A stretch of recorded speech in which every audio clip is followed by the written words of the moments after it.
Here. Jason Evert is here with us.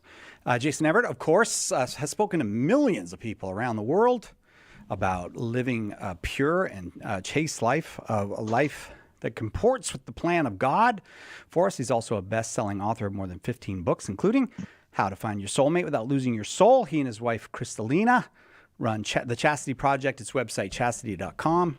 And I didn't know this. You got the podcast Lust is Boring. I'm sorry that I have missed it, Jason. Oh, no, I just assumed you were following every episode with bated breath. I am not good at keeping up with things. I think that comes with getting a little older. I'm not quite sure what's going on most of the time. I've reached that stage of my development. So tell me about Lust is Boring. It's just a podcast we started back up in COVID because I said, I don't have, people are asking me for a podcast. I just don't have time. I don't have time. And then COVID hit and all our assemblies got wiped out. And I'm like, guess what? I've got time. Yeah, so, right. So we bring on all sorts of different guests to come on, discuss God's plan for human sexuality, subjects of chastity, gender, marriage preparation, vocation discernment, breaking free from pornography, all kinds of stuff like that. So we've got more than 100 plus episodes out there. You can access them all at chastity.com. And I imagine you get non-Catholics paying attention because this is not like you're talking about inside baseball. This is where the rubber meets the road for most people. Yeah, we get all kinds of not only guests coming on the show, but people, calling in with questions when we do like live sessions and different listeners and comments, because it's a universal issue of like, okay, how am I supposed to live this part of my life, my human sexuality? Because if this part really isn't in the right place, I mean, the amount of fallout that can come from that is unreal. And so we do get, thanks be to God, a lot of people listening from a non-religious perspective, because the beauty of the teaching, especially as John Paul II presents it, it doesn't argue so much from the outside in, like, here's the rules and why I got to obey them. It's more from the inside out. Like, what is it that the human heart really longs for when it comes to authentic love? Right. Because lust ultimately always fails to satisfy. That's why we have the title of the show, Lust is Boring, which is an intriguing, well, if that's boring, then what's exciting? And then we lead them to God's plan.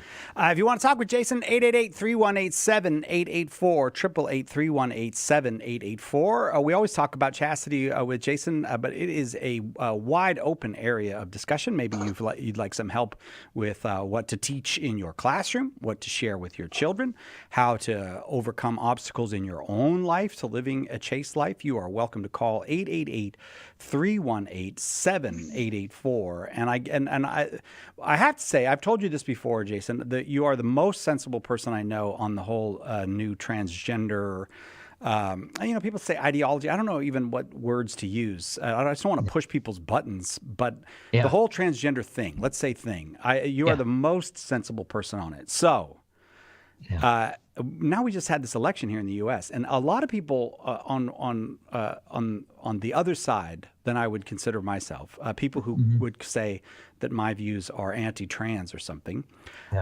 say, well, this was a big anti-trans thing. They're now starting to blame the election loss, so to speak, on the trans thing. Does this have that kind of traction? Like, are people that gripped by this that it has the traction to move elections? Well, I think what's going on is that there's a very small and vocal minority that is almost attempting to speak on behalf of a very quiet majority that's not on board with this stuff. Look what happened with Bud Light and Target. I mean, their stocks plummeted when they started to pull some of the stuff. You look at the companies that are pulling out of the whole DEI thing right now, from Tractor Supply Company to Ford to I think Lowe's Hardware. A lot of these companies are like, look, we're not on board with this. This does not resonate with our customer base. It's not true to our own core values as a company. And a lot of these companies are getting called out on it. Like, look what you guys are forcing your employees to do.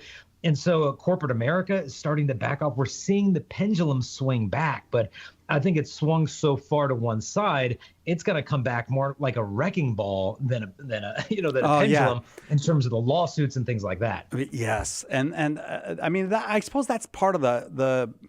I mean, that's just part of living in a society that's so governed by mass media that the pendulum swings get really out of control. And I do think there's a certain way in which that means that people get hurt. That instead, we want to have good, robust argument about ideas. We want to defend things that values that must be defended. Like, for example, I don't know, the bodies of young people, that those are sacred and not to be tampered with by mad scientists.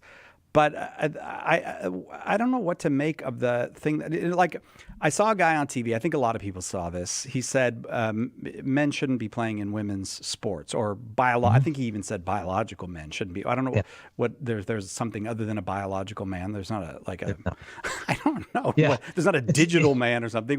We are biological creatures. So a biological man should, and then was just viciously attacked by the other person on this CNN panel as being anti-trans and hurtful and all these things. And that just doesn't sound anti-trans. It doesn't sound hurtful to most people. Most people hear that and go, yeah, right. Yeah. No, I think you point out an important thing, that even the phrase biological man is loaded against the church's teachings. And why do I say that? It's because it's an unnecessary qualifier. To even say the word biological man is to imply that some men are not biological ones, which is false. And so the word man enough should suffice. And people say, well, there's transgender men as well. It's like, well, wait a minute. What is a transgender man? It's a woman, not a biological woman, a woman, period. Right. Now, this obviously will ruffle the feathers of many, because they say, well, this is taking away the rights of trans athletes to play in sports. And I think we need to be able to offer a clear response to this. Well, should they be allowed to play in sports? Well, do men actually have an advantage over women when it comes to sports?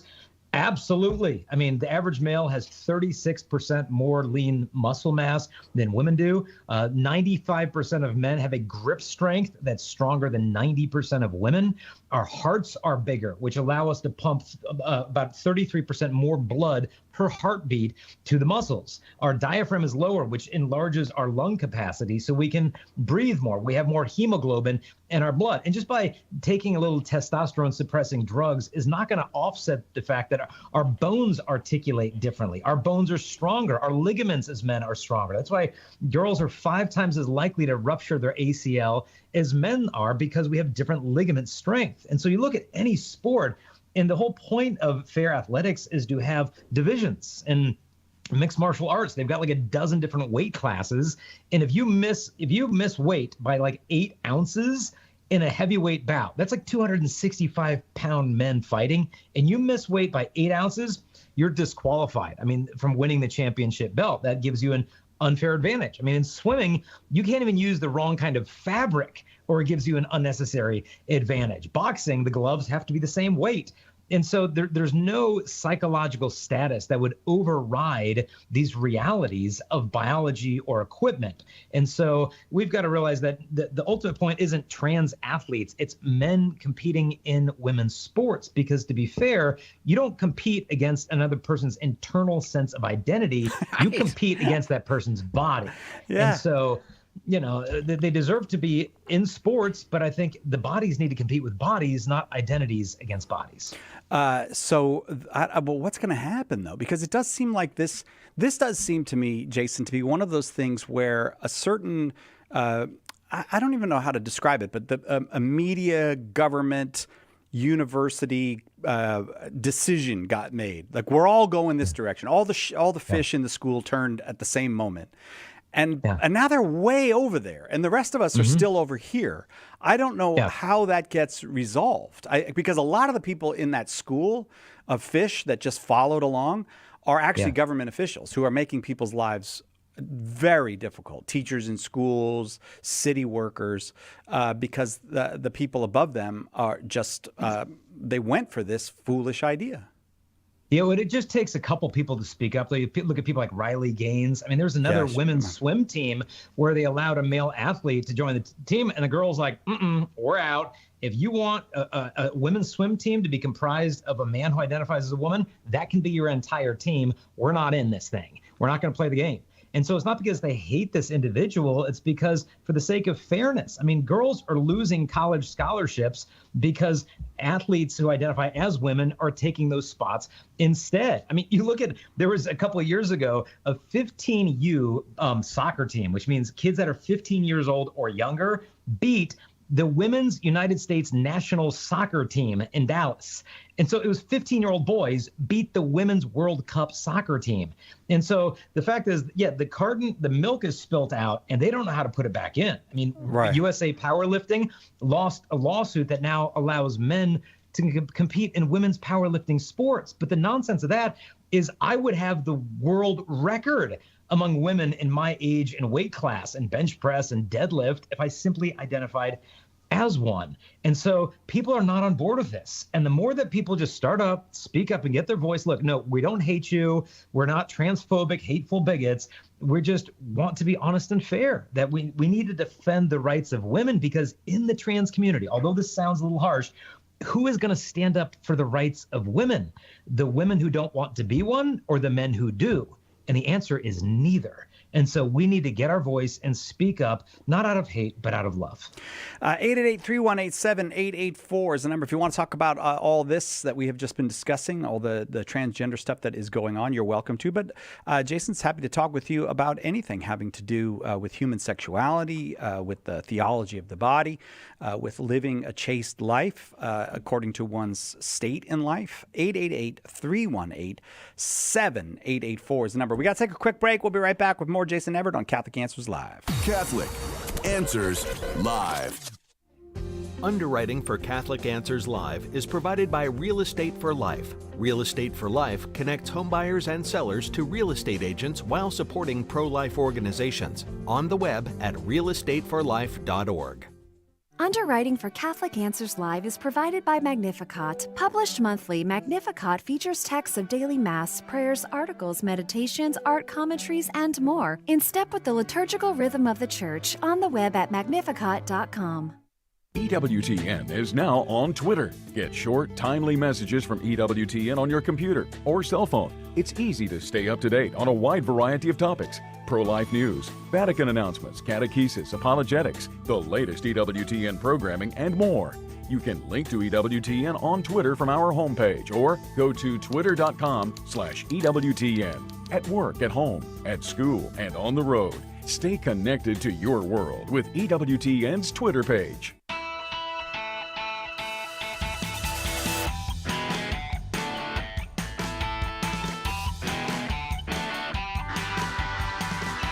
Welcome back.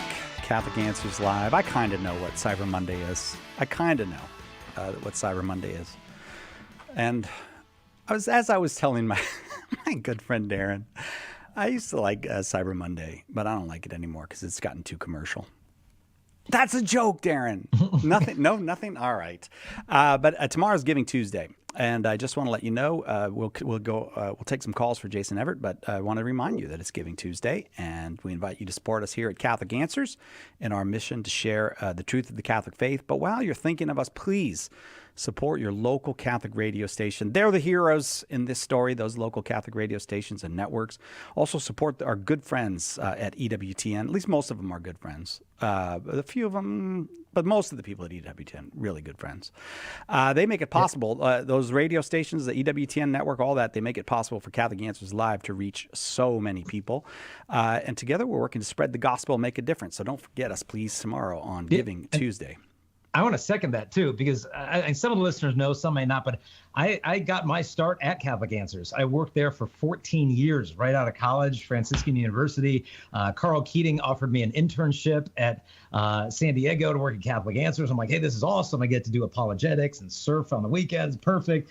And I did that for a summer. And then at the end of that, they said, we want to keep you on board. And that started my whole journey, 14 years under Carl Keating and Jimmy Aiken and Jerry Usher and the whole crew over there. And just some of the fondest memories of my ministry and professional life were just learning under the tutelage of these just giants like Jimmy and Carl. And then after 14 years, we ended up moving away to Denver and then ended up starting our own nonprofit after that. But the whole foundation of it was Catholic Answers. So yeah, go to Catholic.com, donate. They're doing awesome work. Thank you, Jason. That's very gracious of you to say it. I have to say, as a person, I've been here 8 years now, but I'm still the new guy because people stay forever here. And it is amazing to me, the people who came through this place, the people who are in Catholic media or Catholic ministry all over the country, who came Matt through this Fred, place. Leah Darrow, Trent Horn, Tim Staples. Yeah. Yeah, it's quite an impressive thing that Carl Keating did here.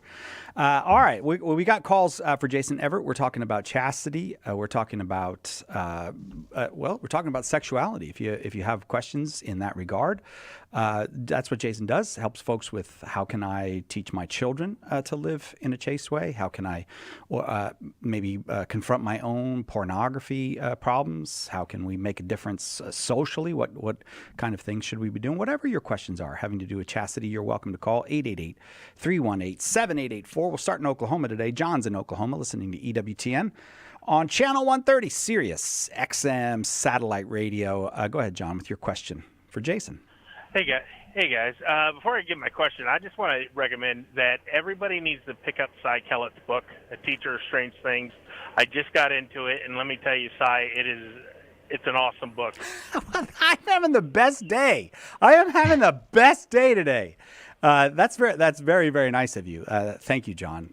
Most people prefer Joe Heschmeyer's book, but I appreciate that you stick up for mine. Thank you, John.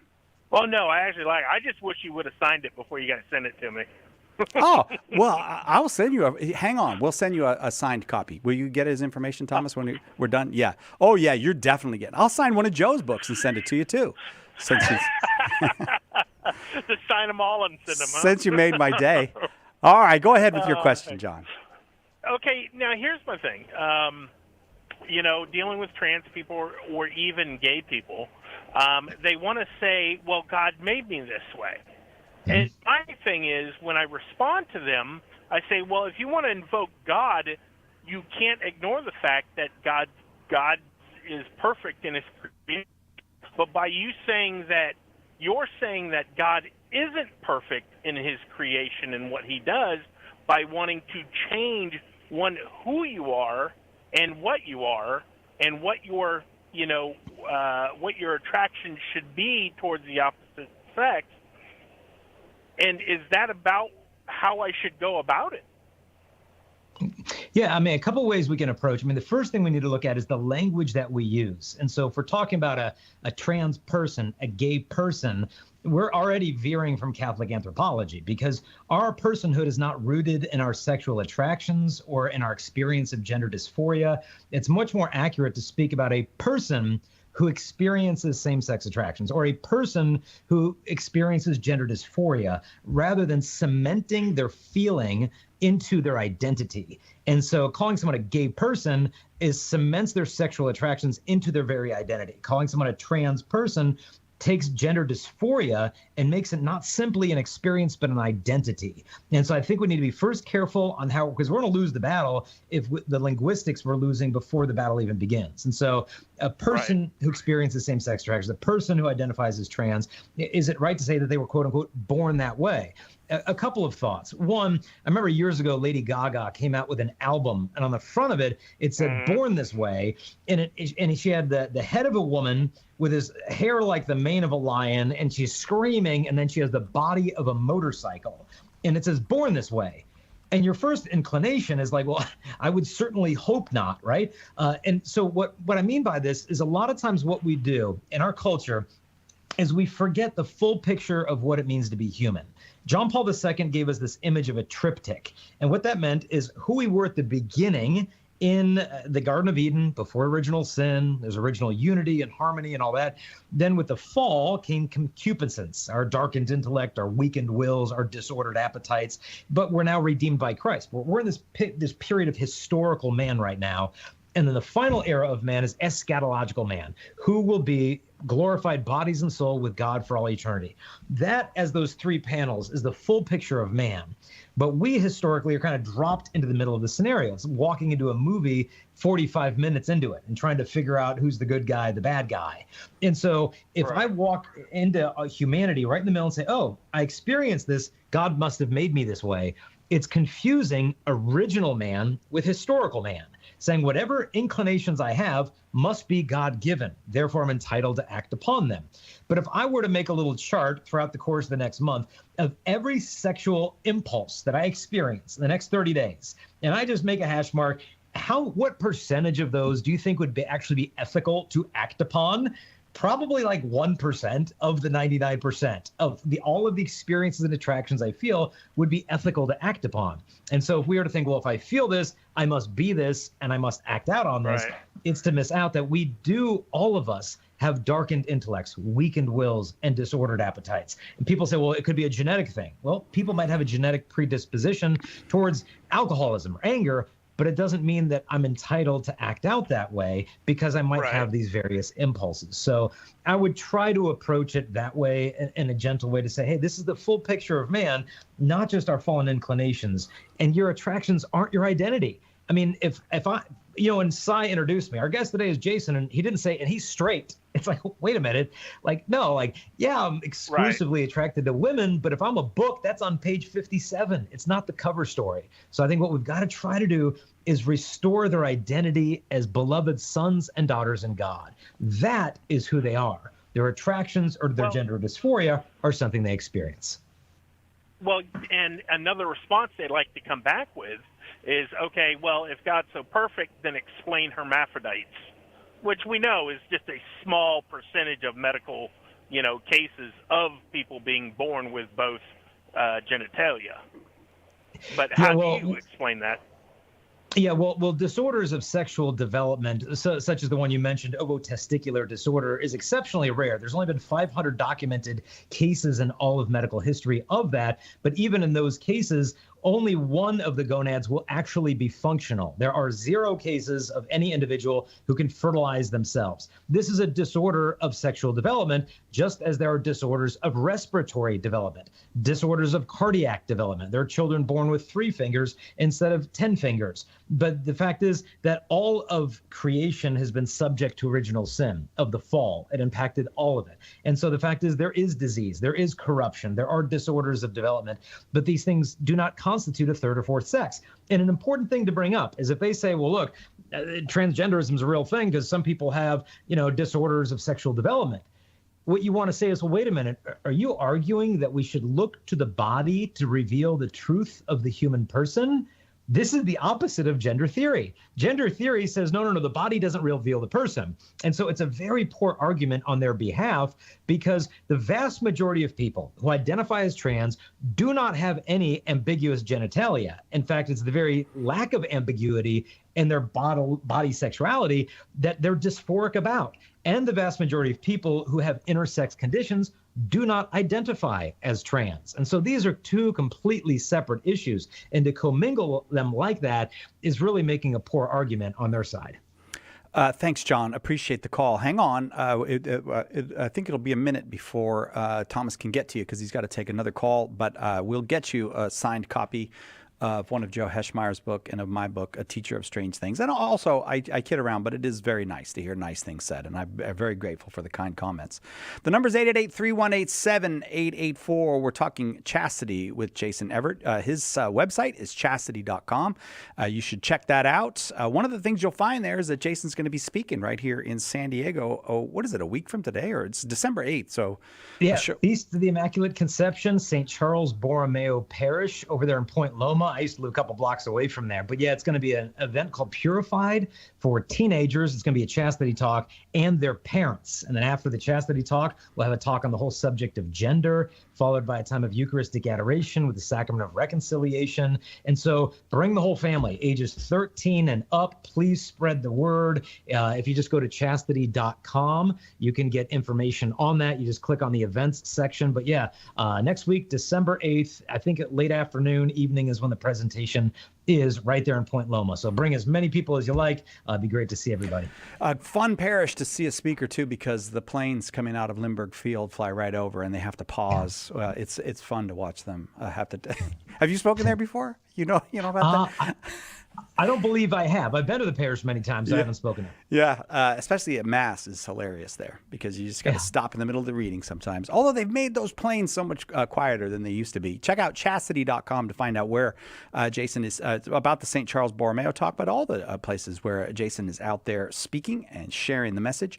If you'd like to speak with him here, just give us a call, 888-318-7884. We are talking about chastity, and you are welcome to get in on the conversation, whether it is in regards to yourself or to someone else or some obligation that you have, maybe as a teacher, you're welcome to call 888-318-7884. We've got our famous $10 book sale going on right now, more than 50 titles, including our newest and best-selling titles, just $10 each right now at shop.catholic.com. And I don't even know. I'm looking here to see when it ends. I don't know when it ends, but it's Cyber Monday. So it's a today thing. Get your $10 books, 50 of them, 50 choices over at shop.catholic.com today. Cyber Monday, shop.catholic.com.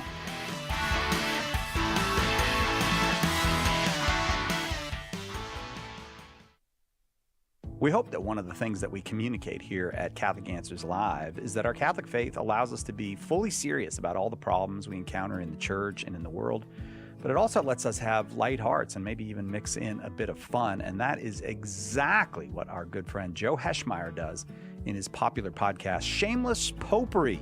You should check it out at shamelessjoe.com. Joe's got a deep grasp of the faith, of morals, the teachings of the church, all that, but he's also got a witty conversational style. He entertains and he informs, but you will leave equipped to better answer the most common challenges, misconceptions, and questions about the Catholic faith. He's got insightful guests, he does on-air debates, and he takes a close look into all the things that you want to know about as a Catholic living today. You'll walk away knowledgeable and filled with joy. Look for Joe on his YouTube channel. Check him out at shamelessjoe.com or wherever you get your podcasts. And if you like what you hear, become a patron. Our Lord needs articulate defenders of the truth to spread the joy of the Catholic faith. Catholic Answers monthly giving club, Society 315, helps you fulfill the call in 1 Peter 3:15 to always be prepared to make a defense for the hope that is in you. For as little as $10 a month, you'll help Catholics grow in faith, bring lapsed Catholics home, and lead non-Catholics to the truth. Go to casociety315.com and join today. When it comes to Catholic teachings about Mary, there's one question we hear more than any other. Where is that in the Bible? The answer? Everywhere. In Bible Mary, the Mother of Jesus and the Word of God, Father John Weiss opens Scripture to reveal a Mary who has been hiding in plain sight. Order your copy of Bible Mary today at shop.catholic.com or ask for it at a good Catholic bookstore near you.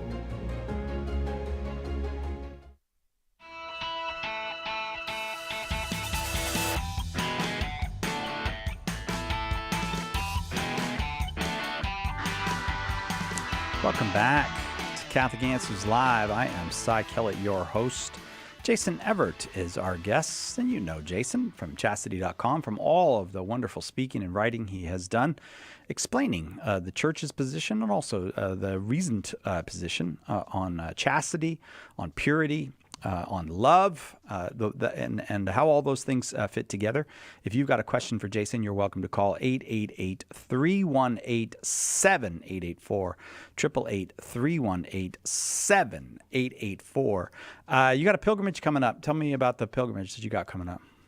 Yeah, we've got a kind of a side ministry called jp2trails.com where we do wilderness backpacking retreats. And so we're going to do one this summer to Italy for the canonization of Blessed Pier Giorgio Frassati. So we're super excited about that. We're going to fly into Venice and then go hike in the Dolomites a little bit, go to Turin and do one of the hikes that Blessed Pier Giorgio did and see the shroud, then come down to Rome for the canonization. So it's not going to be anything too arduous. So all ages, grandparents, kids are welcome to go. So we've got that pilgrimage. We've even got a father-son backpacking retreat coming up in Arizona 4 weeks from now. We just opened registration for that today. Wow. And then one coming up in Switzerland in July where we're going to do another young adult wilderness backpacking retreat out there. So it's all at jp2trails.com, the info for that stuff. Cool, jp2trails.com. Have you thought of, I think this would be a great father-son activity. If you're going to be hiking in Italy, get some elephants and go over the Alps with elephants. I can check with the pilgrimage company. I know they can get us a bus. I'll look into the elephants thing. Well, Hannibal did it, and I think he might be the last guy to have done it. So I think you definitely get signups for that. 888-318-7884 is the number. 888-318-7884. I imagine these. I'm thinking about these young men, the boys who go with their fathers with you.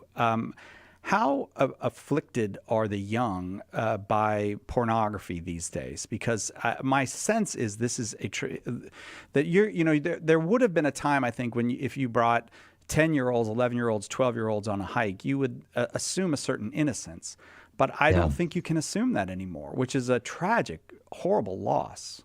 Yeah, yeah, and with the hikes, we'll do mostly young adults, but even they'll share with us when they started getting exposed to the stuff. I remember a girl gave me a letter after an assembly I gave at her school, and she talked in the letter about how much she struggled with really bad hardcore pornography for years and years and years. And then she said, I finally broke free, and I haven't looked at it in 2 years. And she said in the letter, and I hope I can stay strong because next year I'll be going into high school, and I know the temptations are going to be worse then. And it was Lord. Oh my goodness. I mean, we're thinking it's just, 16-year-old boys with iPhones, but we're talking like younger and younger kids where their parents like, here, have an iPad, have fun. And they don't put any, type of restrictions on the thing. And who knows what the kid is going to uncover. And in fact, I saw this just heartbreaking study that they found that the number one perpetrator of sexual abuse against children is not the clergy. It's not some living boyfriend or some creepy guy giving out candy from his trunk. No, the number one perpetrator of sexual abuse against children is 11 to 15-year-old boys who have been exposed to pornography. And then their 9-year-old sister has a slumber party with a 10-year-old cousin, and the parents are asleep and things happen and nothing gets reported. And this poor girl carries this trauma well into adulthood and just keeps it to herself. And it just cripples her future relationship, her trust, her view of human sexuality. And so we've just got to be vigilant as parents, especially when it comes to giving kids phones and thinking, oh, I can trust them. They're a good kid. And my kid's like, well, why don't you trust me, Dad? And I'm like, look, I trust you. I just don't trust pornographers. Okay. And that's why we have these kinds of restrictions. 888-318-7884. I know you're one of the most popular people in Australia, and because we all know about you in Australia. Did you see they banned social media for people 16 and under last week? I did not see that. What a smart decision. I was wondering how you would react to that. That was brilliant. Oh, I mean, look at the anxiety rates. I saw one psychologist who pointed out the average level of anxiety amongst today's teenagers is the same level of anxiety amongst teenagers in the 1950s who were admitted to mental hospitals for anxiety disorders. That's the average with today's teens. And it is exactly in proportion to how much time they're spending on social media, keeping up with this trend or this. Did they like this? Did they say something mean about me on X, on Snapchat, on Twitter? It's too much to keep up with. And so giving your kids social media before that age is just absolutely nuts. 888-318-7884. We're talking chastity with Jason Evert. You are welcome to call and get in on the conversation. 888-318-7884. Whatever age you might be, whatever the issue might be, you are welcome here. Yesterday at Mass, the priest preached about going to confession and I think they have to preach about going to confession now because people have forgotten that you're supposed to go to confession, but about going to confession in Advent. And it got me thinking that it's more available in these seasons. I know that in some places it's very available. Priests are wonderful. In other places it's very difficult to get to confession. So in living a chaste life, could you say something about the role of confession and why maybe people who are struggling with this Advent, when there are priests available, when they're going to have like a night at your parish or at the parish next door? And I always liked those when I was young because I didn't know half the priests. You could just go to confession to somebody you'd never seen before. But why we might incorporate confession into our life of trying to live chastely or maybe to recover chastity. Yeah, well, living a pure life, it's indispensable to do that without a sacramental life. I mean, how would you do that? I mean, John Paul II said, if we were to overlook the Eucharist, how could we overcome our own deficiency? And I think the same is true of the sacrament of reconciliation, that we should go at least once a month. I mean, I think you should make sure you're washing your soul at least as often as you're washing your car. And so if you're getting your car washed every 2 weeks, but going to confession once a year, something's definitely off. And you might be nervous, and that's okay, but don't just go to confession. Have a great confession. Some people go in there, Father, forgive me, I did this and this and this. What about that? Oh, we don't need to talk about that. That happened a while ago. It's kind of embarrassing. Why don't you get rid of that other stuff? I'll kind of hang on to this. You can't do that. I mean, someone tried to do that to Padre Pio once. And Padre Pio, you could read your soul. And Padre Pio looked at the man and said to him, "You live near water, but you don't wash." In other words, don't just go to confession, have a great confession, because not only do you get your sins taken away, you get this abundance of grace in the sacrament to battle those sins in the future. So it's not just something's getting removed from you, you're getting a healing ointment, so to speak, placed upon that wound to help you to grow in strength. And you might, I'm embarrassed to tell the priest this, is confession so humiliating? It's not. Sin is humiliating. Confession is humbling. There's a very big difference between those two words. And so I remember if you go to Bethlehem on pilgrimage, to get into the crypt, where the Star of Bethlehem is, you've got to kind of bow down. The door is so short, you have to bow to enter into this place of glory. Same thing, you've got to bow in a bit of humility. And what's the priest going to do? I've never heard of this before. Call up Pope Francis. Like, a guy broke the 11th commandment. What am I supposed? I mean, Pope Francis wouldn't care. He'd be like, no hablo inglés, click, so like, don't run, just go, just allow yourself to be, approach God in your littleness. That's what he needs. He doesn't need us to approach him as our strength. He needs us to approach him in our poverty. And so come to him in all of your poverty of your sin, and then he'll make you rich. But just go there with empty hands, that all I can really give you, God, is my sins, and I got plenty of them. And so Christmas is coming up. What are you going to get the birthday boy? I mean, could you imagine it's your birthday and everyone just wants presents from you? It's like, no. What are you going to give the king? What are you going to bring to the manger? Right. The only thing you have, bring him your sins. That is the best Christmas gift you could possibly give God this Advent, is the multitude of your sins. Just bring him, bring your entire family. Just go. Nothing would bring him more joy. Praise God. I'm so glad I asked you, Jason. Thank you so much for that. I hope people will, because I know it's available in this season more than usual. So good time.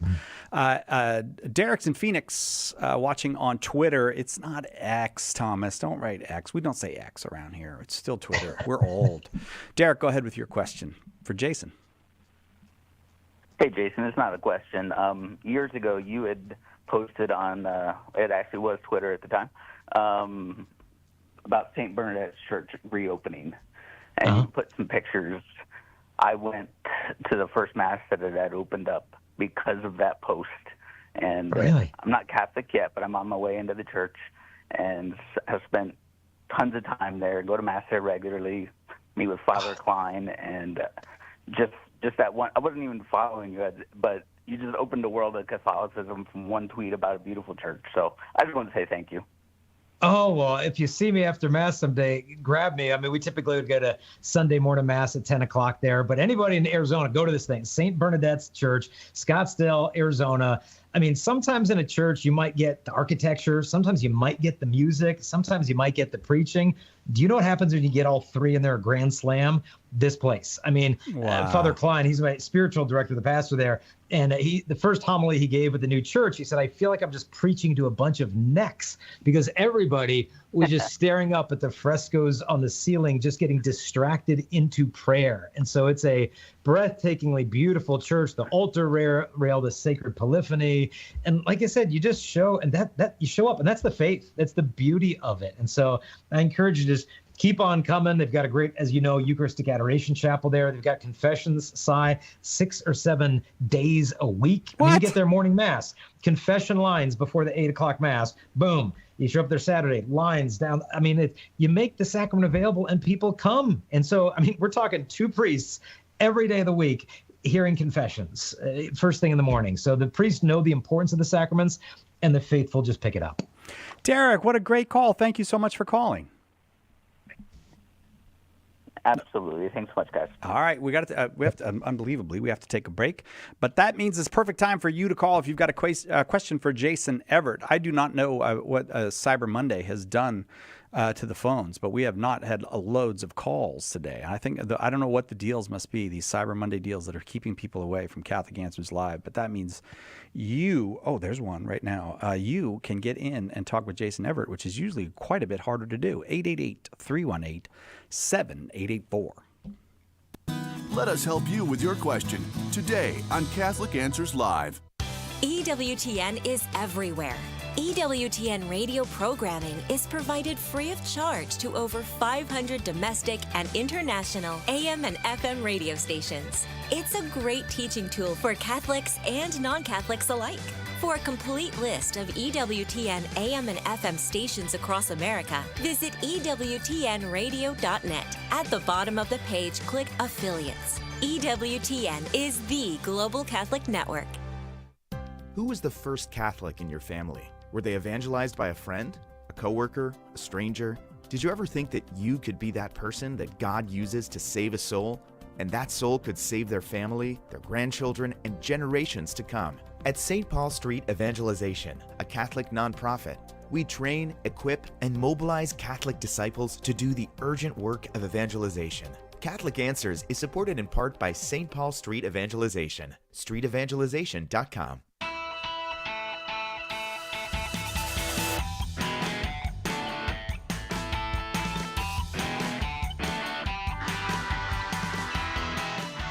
All right, now there's the calls.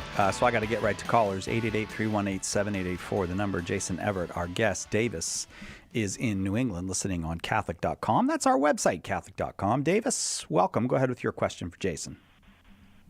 Yeah, a question about this issue. So in Catholic schools today, boys and girls are mixed. And when my parents pre-Vatican II were raised, they had boys and Catholic, boys and girls separate. Do you think that was a bad idea? I mean, I just think we're just ignoring differences that are innate. Yeah. I went to an all-boys Catholic high school, and I thought having the girls not in our class was a bad idea because I thought we should have girls in our class. But as I graduated and moved on, and I've spoken to literally hundreds upon hundreds upon hundreds of Catholic high schools all around the world, I realized, this is probably the best way to educate. Get the boys in their school, get the girls in their school. Because the way you teach is very different when it's just a bunch of boys versus girls. I remember I was cutting up for whatever reason in my high school, and the Jesuit priest was like, Mr. Everett, pick up your desk. I'm like, all right, so I pick up my desk, and then he just keeps teaching. And I put the desk down. He's like, no, pick up your desk. And I'm like, okay. And so he made me hold my desk suspended in air for 15 minutes as a form of just getting my energy out of me. And then I could put it down and focus again in class. He just knew that's how you work with boys. Okay. Can't necessarily pull that off with the girls, perhaps, but I really do think that we're missing out on the benefits of segregated sex schools. Now, this is not to say that I haven't been to some amazing co-ed Catholic high schools. My kids go to a co-ed awesome school in Scottsdale, and I absolutely love the Catholic school.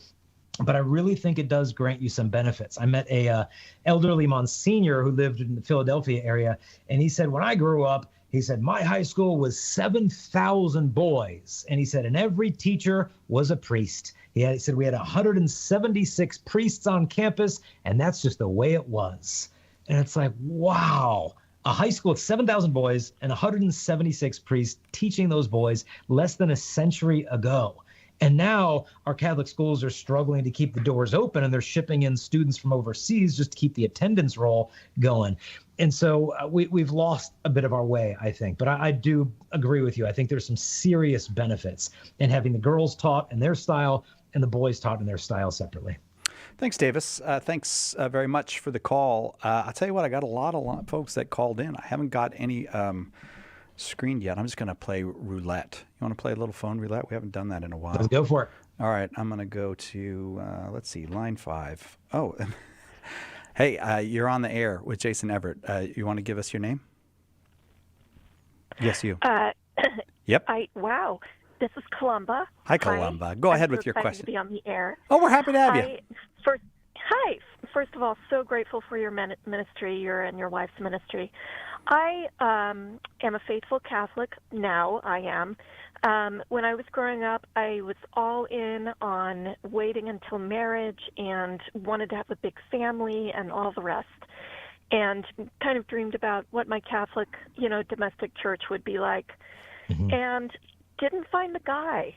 And finally, in my mid-30s, I just gave my virginity away to somebody I didn't really even care about that much because I think I was mad at God, because I felt like I'd done everything right. And I lived that way, and I became fairly promiscuous. I got to the point where I was drinking too much. Long story short, I finally saw the light, got myself to confession, got back to church. But now I'm 55, and it feels like I've missed the boat. And so one thing I want to say to your listeners is that I have re-embraced chastity. It involves partaking of the sacrament of confession fairly frequently, although it's getting better.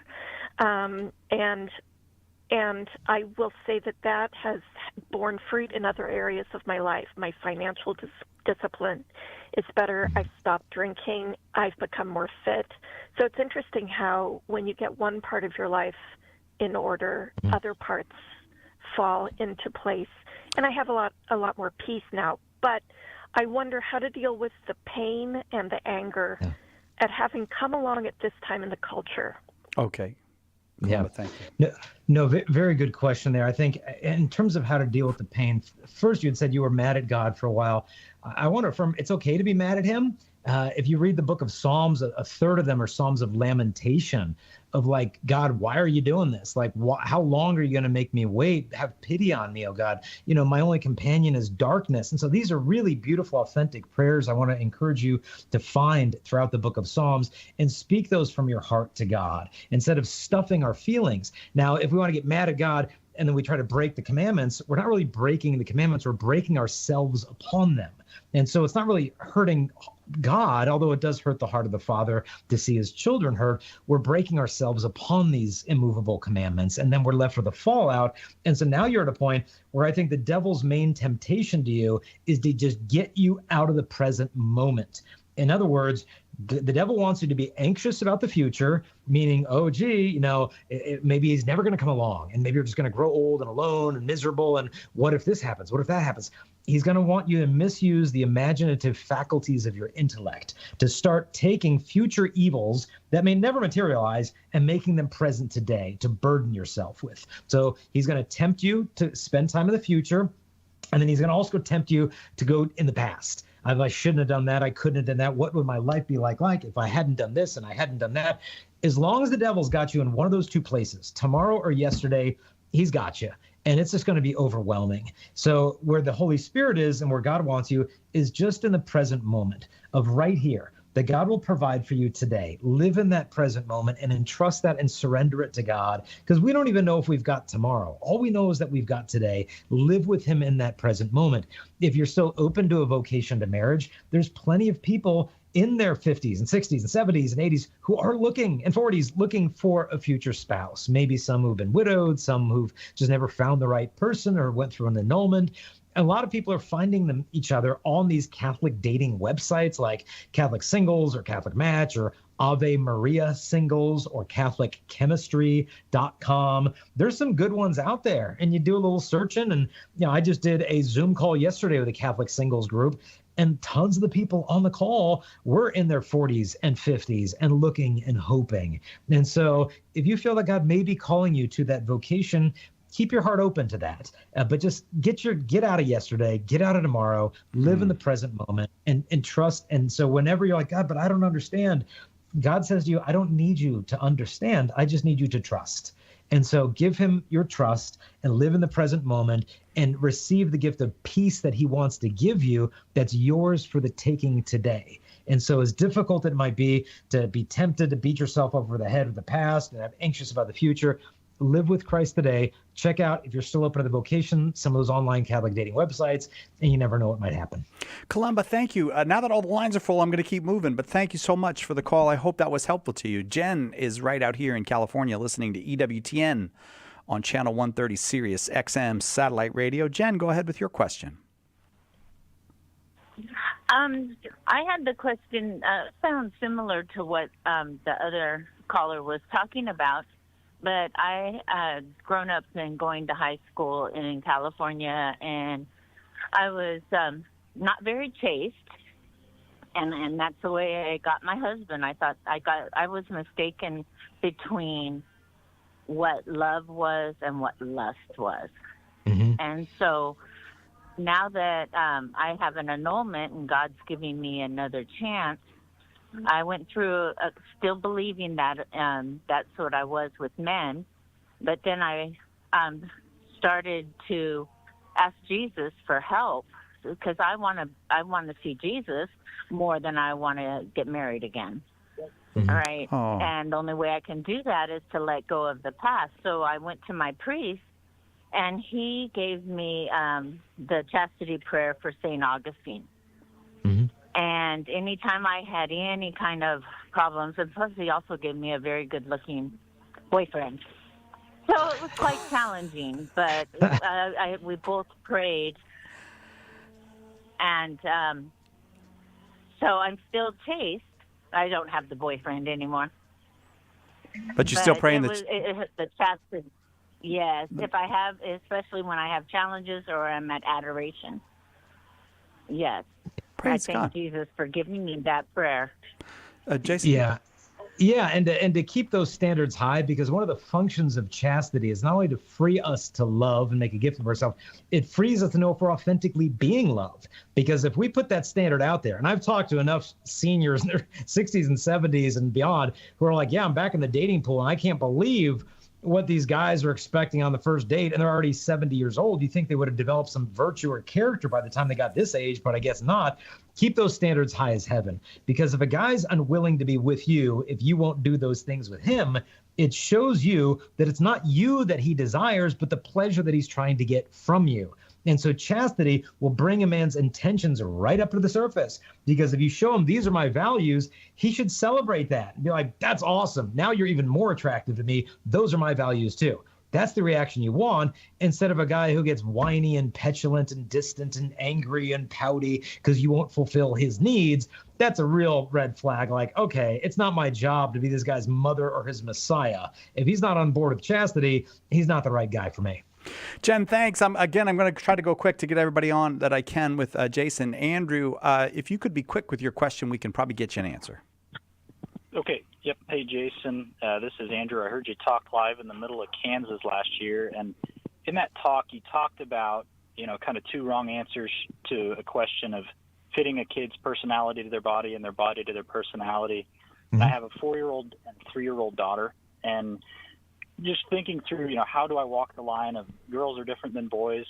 But, they ask me questions of, well, Dad, these are girl colors, and blue's a boy color. And it kind of, can girls play football and things of that nature? I guess, what are your thoughts on raising daughters, in today's world and helping them understand just because maybe they aren't as feminine as another, that doesn't mean they're not a girl. Yeah, I think we've got to celebrate that stuff. I mean, you think of St. John Paul II. He loved theater and poetry and the arts. He's like the most masculine man I've ever met in my entire life. And so I'm friends with a girl who's a moose hunter up in Canada. She came on one of our hikes, and she not only is an archer, she shoots the moose, then she cleans them and field dresses them, then she makes beef jerky out of the moose meat and feeds it to the hikers on the trails, like totally feminine. And so I think it's so important we celebrate the different personalities of our kids and show them there's lots of ways to be a man. There's lots of ways to be a woman. It's not our stereotypes that define us, because it's kind of funny that gender theory really got started trying to say gender, stereotypes, they have no power. That's not how we define ourselves.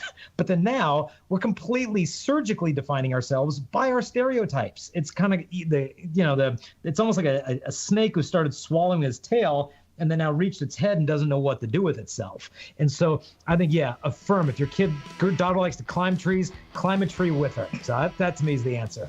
Andrew, thank you so much. Sorry to all those we weren't able to get to. Coming up next, Steve Ray will be with us.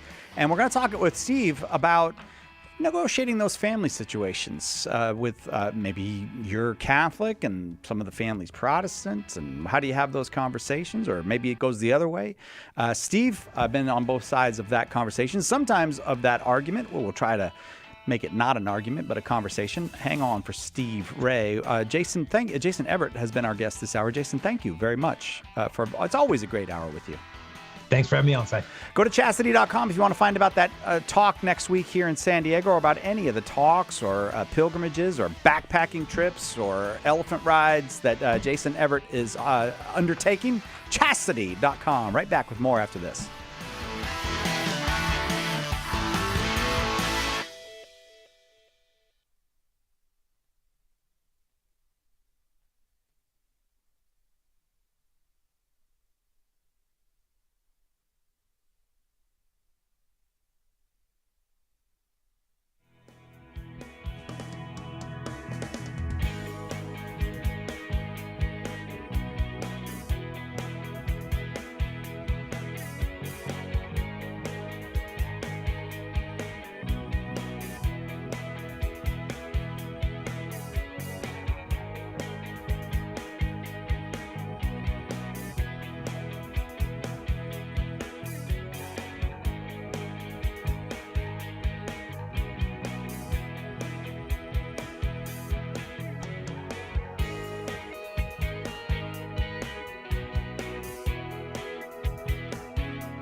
Welcome back to Catholic Answers Live on this December Monday, first Monday of December, also called Cyber Monday.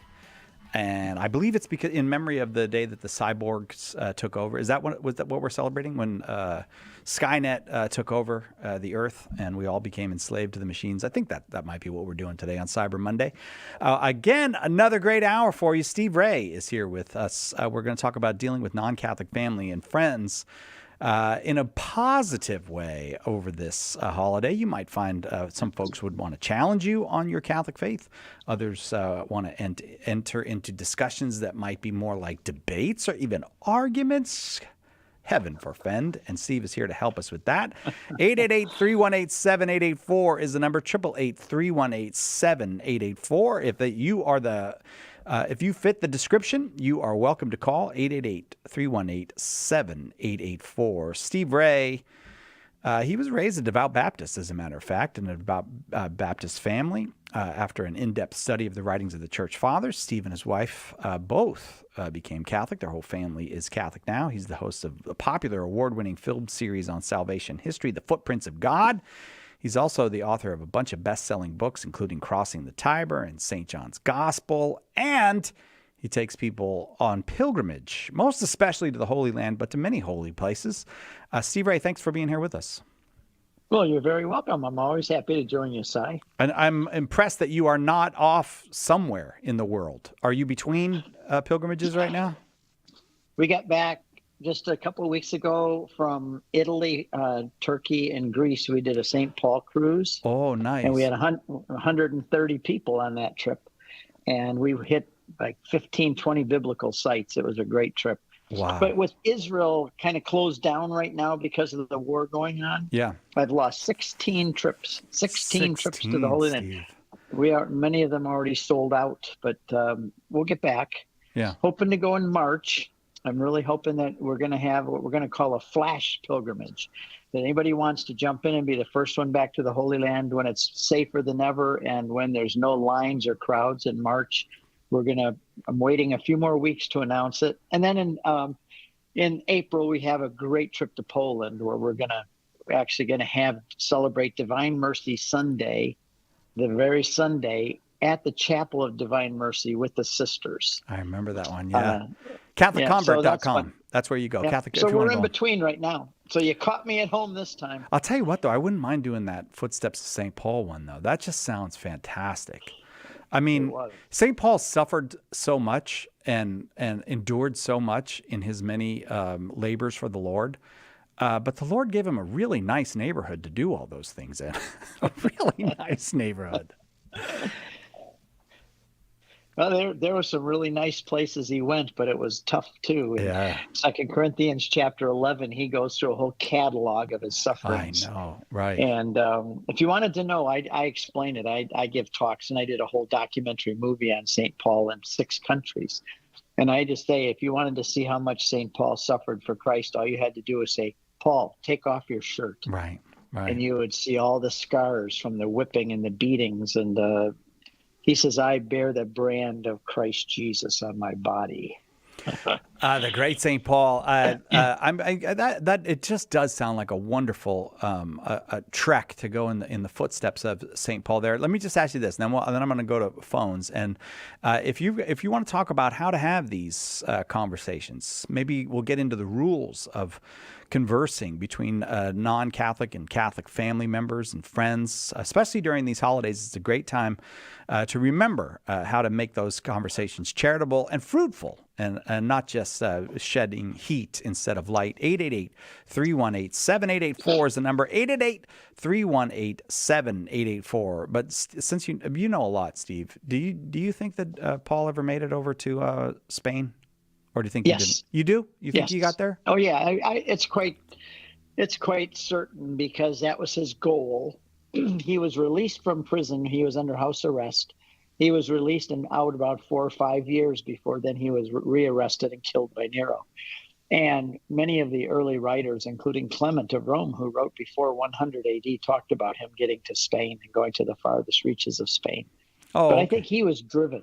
Paul, he was driven. Nothing was going to stop him from what he wanted to get done. And he wanted to go all the way to the end. And the early church writings are quite certain that he did do that. All right. Well, let me get into what we're here to talk about today, because you go to the Christmas party that you get invited to the and you meet somebody's Uncle Fred, and then they find out that you're Steve Ray, this big Catholic guy, and they say something to you like, "I'm Christian, but I'm not Catholic because I don't believe in following the traditions of men. I stick to the Scripture." You immediately start a fight at that point? Well, the first thing you do is punch him in the nose. No. All right. I'll take notes here, Steve. Go ahead. I mean, that's the first. Sometimes that's your first inclination, because especially somebody like me, who people always want to challenge, and sometimes you get so tired of it after a while. But I'm being silly. The fact is that I came up with 7 rules for dealing with non-Catholic family and friends. In fact, it's an article on Catholic Answers magazine, and I'm sure you'll put a link to it on the shows. This link to the article that I wrote. It was 6 rules. I've added one to make it 7, which we'll talk about as we go along. But it also can relate to politics too, especially this year. And some of us are going to go to Christmas dinners, and maybe already went Thanksgiving dinners, and it's not maybe just going to be religion, it may be politics as well. Yeah. And we as Catholics, we need to take the high road, and we need to learn how to graciously argue. Paul argued. We were talking about Paul. He argued, and you look in it says that he argued with the Jews. Well, what does he mean by that? He means that he got into aggressive discussions. But my number 1 rule is don't argue with them. And that doesn't mean don't have a discussion or don't respond. I've got a bad cough today, so I'll be careful. But the rule is don't argue, which means don't get into a position where you go so far that you can't return, where you burn bridges, where you offend the other person. I would say, and I'm coming from a situation myself, my older brother and sister have since died and gone on, and they were very liberal. They were anti-Christian, anti-Catholic. They thought abortion was the best thing since sliced bread. They were just on that side of the spectrum, my older brother and sister. I was raised in a Baptist family. My mom and dad are Baptist. Me and my other brother, we converted to the Catholic Church. So we come to dinner, and we had very staunch Baptist Protestants. We had these new Catholic converts, and we have these 2 liberal left-wingers who... How do you sit down and talk about anything? My older brother, he unfriended me from Facebook, and my son too.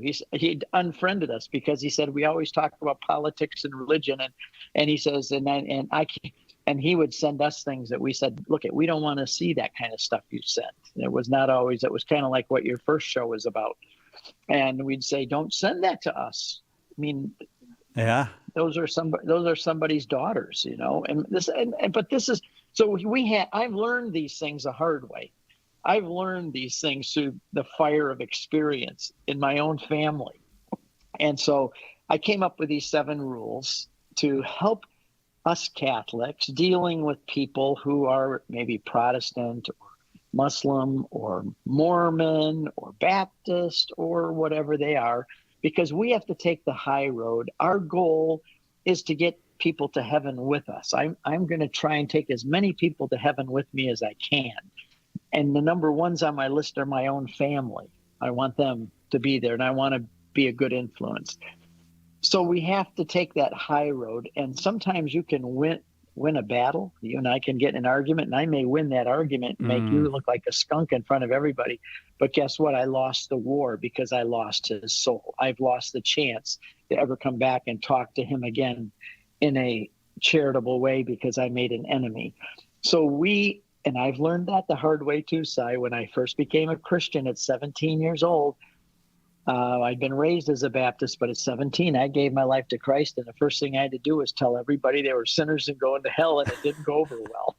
Really? And then when I became a Catholic, I didn't learn my lesson because I was so excited about that I went right in with a bunch of friends and family and I alienated them all again.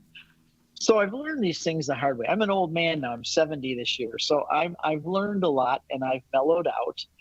But it doesn't make me any less fervent, any less desirous of bringing people to Christ and his church. I've just learned that sometimes you have to do it patiently and slowly, and you can't, like sometimes we want to get it done today. You got to accept Christ today. You've got to become a Catholic today. Yeah. And it took me a long time. I have to realize the Holy Spirit didn't rush me. He gave me time. He worked with me, and that's what we have to realize. So I have the 7 rules. The first one, of course, is don't argue.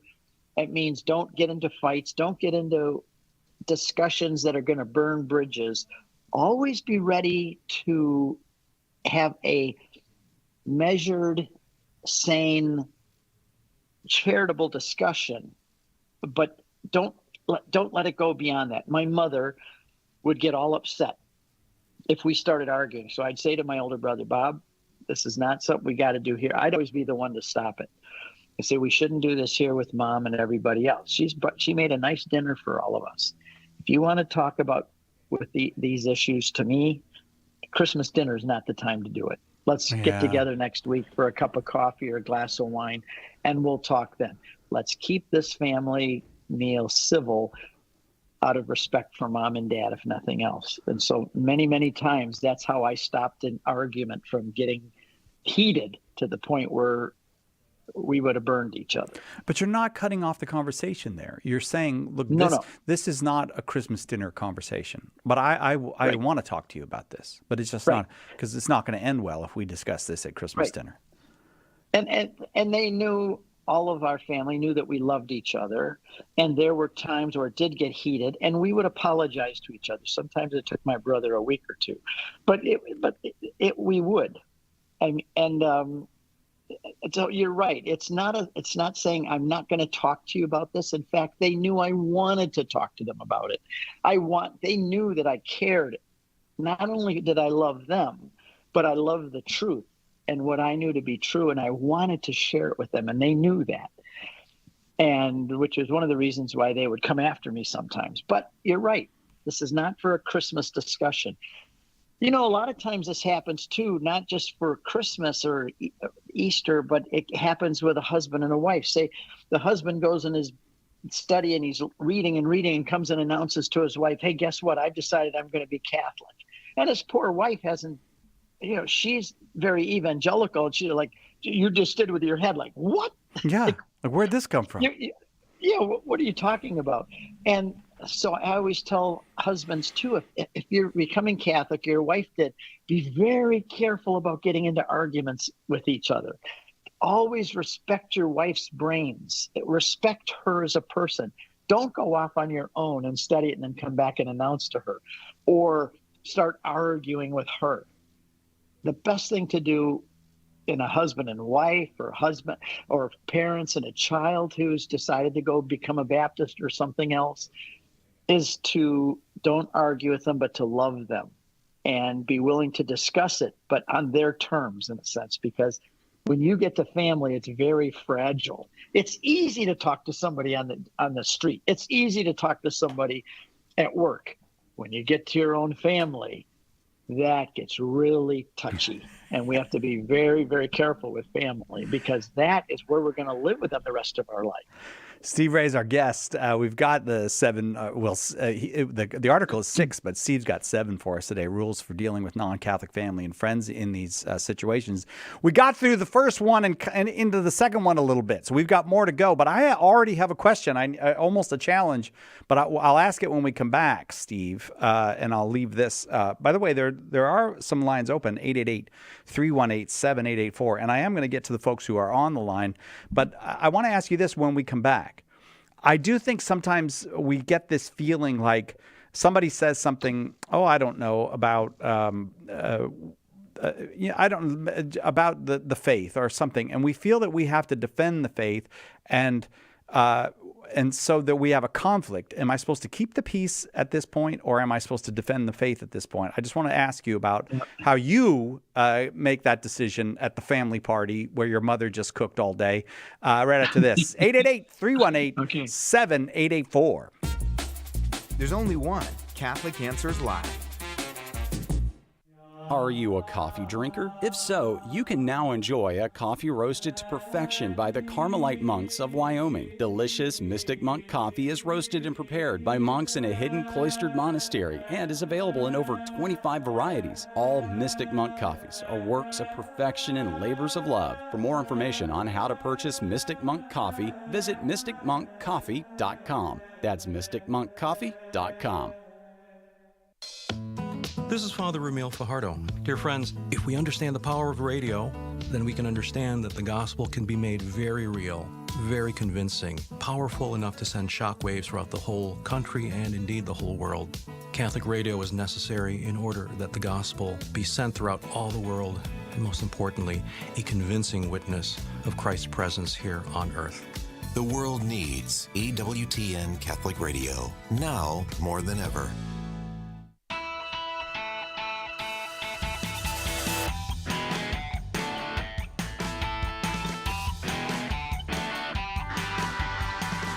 Welcome back to Catholic Answers Live. Steve Ray is our guest. You're welcome to get on the lines if you'd like. We're talking about dealing with non-Catholic family and friends, especially during the holidays when we get back together, and then controversial issues come up, maybe sexual revolution type issues, but also maybe interfaith or interreligious issues come up. How can we as Catholics do a good job of dealing with those things in those situations? 888-318-7884 is the number. 888-318-7884. Many people are shocked by what I'm about to say, Steve. People are shocked when they hear this, but I was a jerk when I was younger. I know that's shocking and upsetting to many people, but I wasn't the guy that had to that was trying to turn the temperature down. I was always trying to push a button and see what would happen.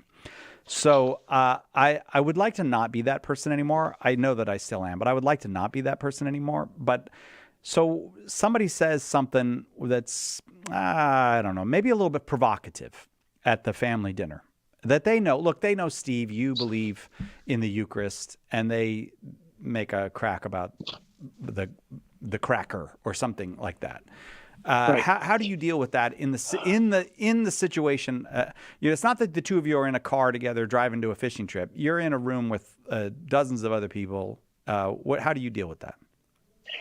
Sometimes people try to goad you. Yeah, I know this because my older brother would do this all the time. He would goad me right when we're in the room because he thinks that I'm at a disadvantage. Well, I never was at a disadvantage. I would just say, really? You want to talk about that now?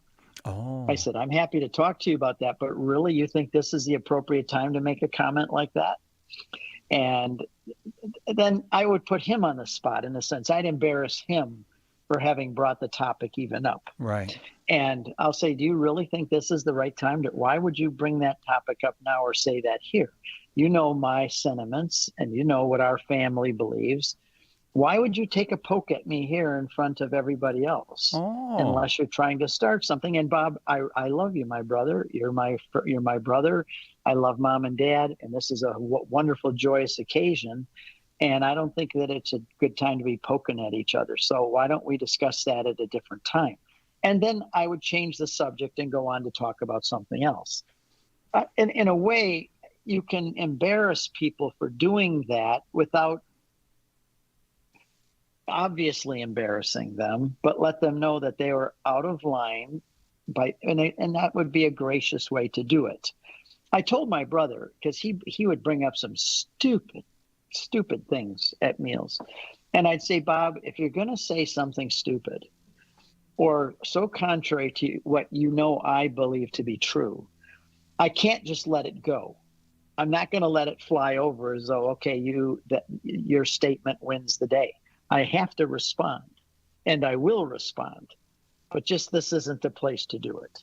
Yeah. So you can you don't have to just let someone walk all over you, so to speak, but you also don't have to be provoked.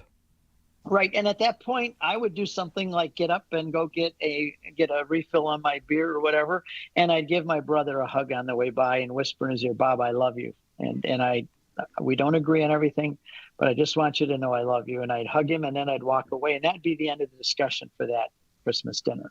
So there's practical ways to do it. All right, let's take a call because I've kept people waiting. Emily in San Antonio, Texas, listening to EWTN on Channel 130, Sirius XM Satellite Radio. Go ahead, Emily, with your question. Hi, good evening. Thanks for taking my call. Well, thanks for calling. Sure. It's kind of a question about like a situation you might be in more so than like someone's kind of like asking you direct questions around the holidays. But it's coming kind of from the perspective of like an in-law or like being the in-law.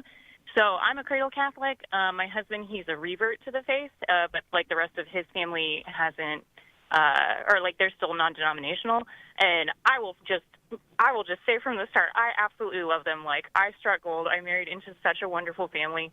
But one thing that I guess just kind of as a general question coming from the in-law spouse, for kind of like a mixed religious Christian kind of dynamic at the holidays, excusing yourself to attend Mass, whether it's like on like special holy days or just like a regular Sunday, because half my family, they're Lutheran, and so I am not unfamiliar of as an individual saying like, hey guys, I need to go to Mass, or like Easter Vigil Mass or Midnight Mass, and then celebrating with the rest of the non-Catholic side of the family the next day. And it always worked out really, really well.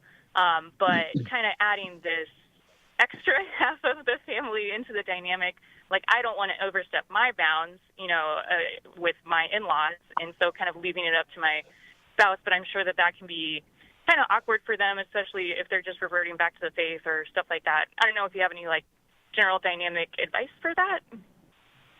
Sure. I would suggest that you use terms that aren't trigger words for them. For example, I would say my husband and I, we're going to run out to church and we'll be back, because church is kind of a neutral term that they also go to church. But for an evangelical or a fundamentalist Baptist type to say Mass is it's like a red flag is in front of a bull. At a bull ring, and so I would maybe use words that are less trigger words for them. So we're going to run off to church and we'll be right back. We love going to church, or something of that nature. We're going to go worship the Lord, or something. I see Protestants love worship the Lord, that kind of thing. They love that. You can use words that they understand and that they don't react to so much. Now, the second thing I would say is us Catholics, we have this great benefit. If you're a Baptist, your church meets at 11 o'clock on Sunday morning till 12, period. Catholics, we have this wonderful thing that we can go at. I know the parish that's 10 minutes from our house. I can go there at Mass at 4 o'clock on Saturday, 8 o'clock Sunday morning, 10 o'clock Sunday morning, 12 o'clock noon, or at 5 o'clock Sunday night. And if you look at the parishes around you, you have quite a variety of times. So if you're going to be eating dinner with them on Saturday night, then obviously you don't have to say anything. You go to Mass on Sunday morning. If they have a planned thing on Sunday morning, I would just say, that's great. We'll get there at such and such a time because we're going to be going to church in the morning, and we'll be there right after that. I've done that many times. But you also have the option that if you're going to have a Sunday thing, you can go to Mass on Saturday evening. Even on holy days of obligation, you can go in the morning or the evening. So we Catholics, one of the benefits of our schedule of Masses is that we can adjust to family events. We can go Saturday, we can go Sunday morning, we can go Sunday night, and we can still meet our obligation without maybe missing family events. But those are the two things I would suggest, is to say, well, we'll be there. Might be a half hour late if you don't mind, but we're going to go to church. We want to go worship the Lord, and we'll get there as soon as we can.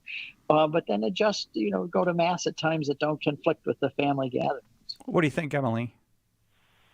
Oh, those are great. Those are great tips. Thank you so much. Well, thank you very You're much. welcome. Thank you for the call.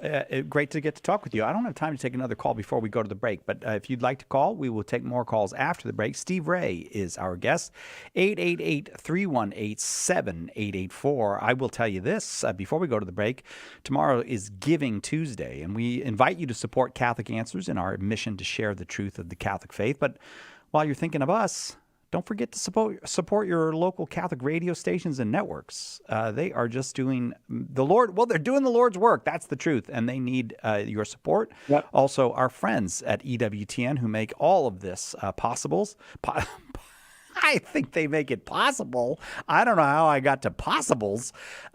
So Catholic Answers Live, you can support us at givecatholic.com. Don't forget those others. Giving Tuesday is a great day. We hope you remember it. And that we'll take a quick break. Every gift does make a difference in sharing the gospel. We will be right back with more with Steve Ray. 888-318-7884 is the number. A few lines open. 888-318-7884.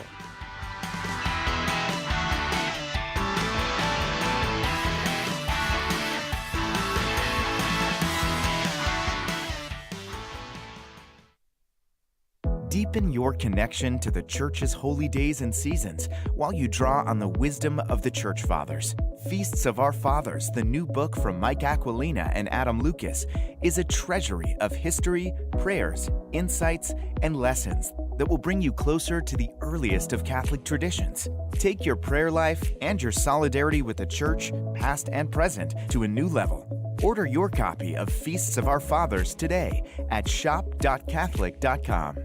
We hope that one of the things that we communicate here at Catholic Answers Live is that our Catholic faith allows us to be fully serious about all the problems we encounter in the church and in the world, but it also lets us have light hearts and maybe even mix in a bit of fun. And that is exactly what our good friend Joe Heschmeyer does in his popular podcast, Shameless Popery. You should check it out at shamelessjoe.com. Joe's got a deep grasp of the faith, of morals, the teachings of the church, all that, but he's also got a witty conversational style. He entertains and he informs, but you will leave equipped to better answer the most common challenges, misconceptions, and questions about the Catholic faith. He's got insightful guests, he does on-air debates, and he takes a close look into all the things that you want to know about as a Catholic living today. You'll walk away knowledgeable and filled with joy. Look for Joe on his YouTube channel. Check him out at shamelessjoe.com or wherever you get your podcasts. And if you like what you hear, become a patron. Our Lord needs articulate defenders of the truth to spread the joy of the Catholic faith. Catholic Answers monthly giving club, Society 315, helps you fulfill the call in 1 Peter 3:15 to always be prepared to make a defense for the hope that is in you. For as little as $10 a month, you'll help Catholics grow in faith, bring lapsed Catholics home, and lead non-Catholics to the truth. Go to casociety315.com and join today.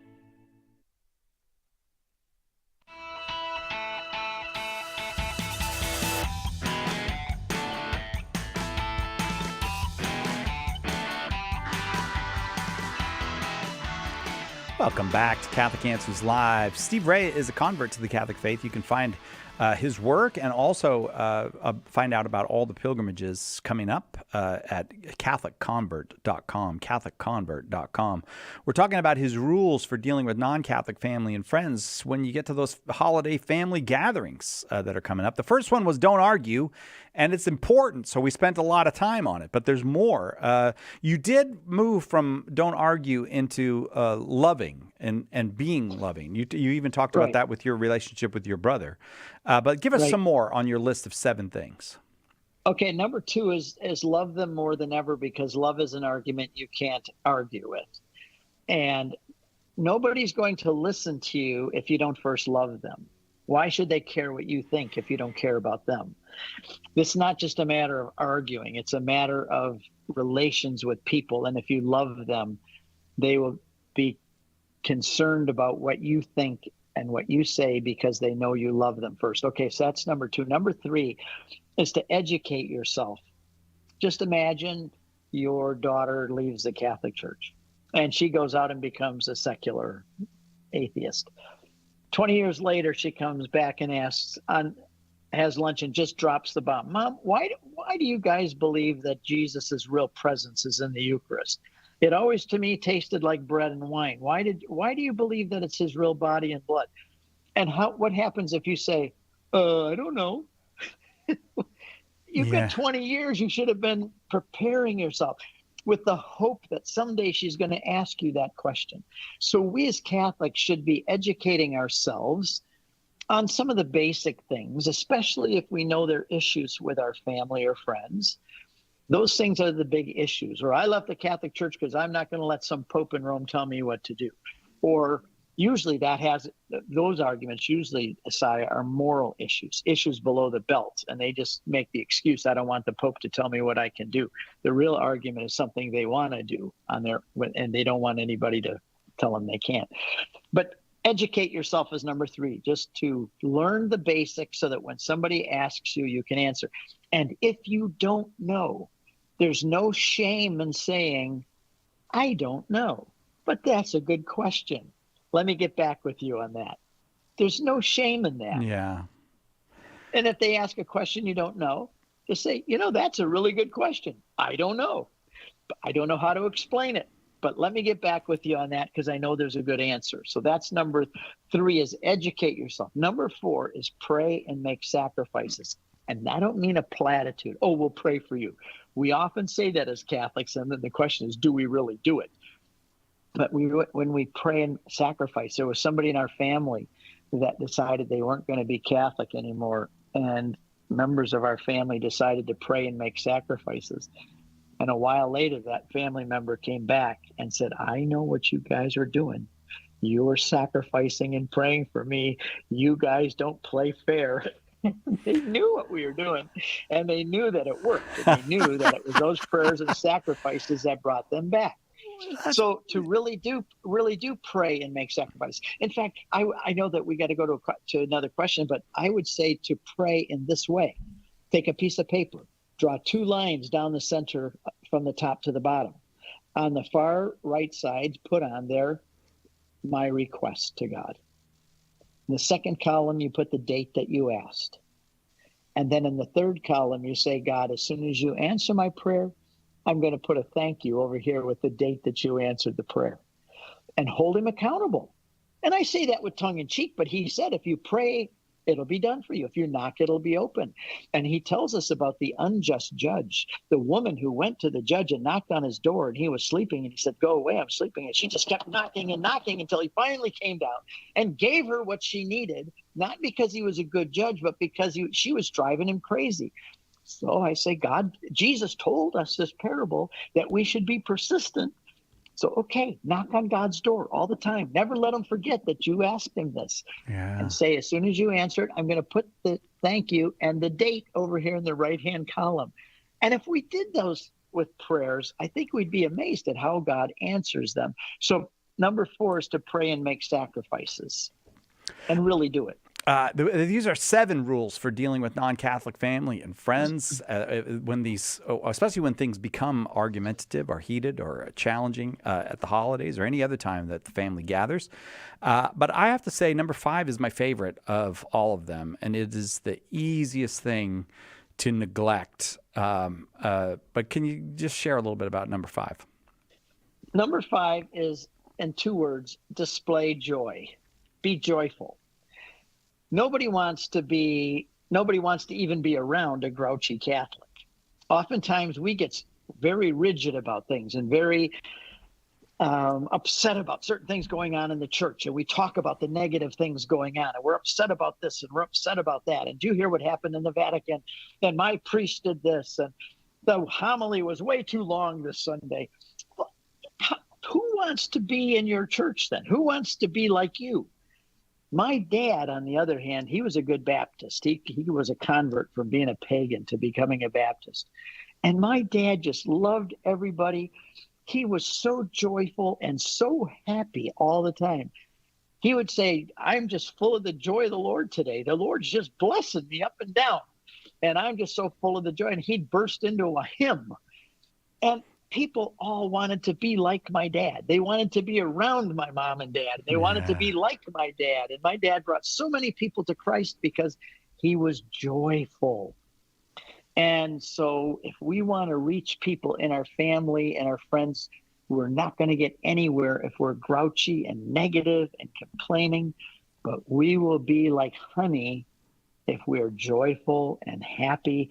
And we as Catholics, as Christians, we can be happy because even if things are going wrong and bad in our life, we know that all things work together for good for those who love God. So everything that's happening in our life, we may not like it, but he's working in our life for our own good. So even during trials and pain and suffering, we can still be joyful because God's in charge. And he's making me his son and daughter. He's preparing me for kingship, to reign in heaven on a throne. And so we can always be joyful and happy. It doesn't mean we always feel good. Doesn't even mean we feel happy, but we should always show joy in our life. And that will really affect the grouchy people in the world. They'll say, what is that guy got that I don't have? He's always joyful. Even in the midst of problems, he's joyful. I want what that guy's got.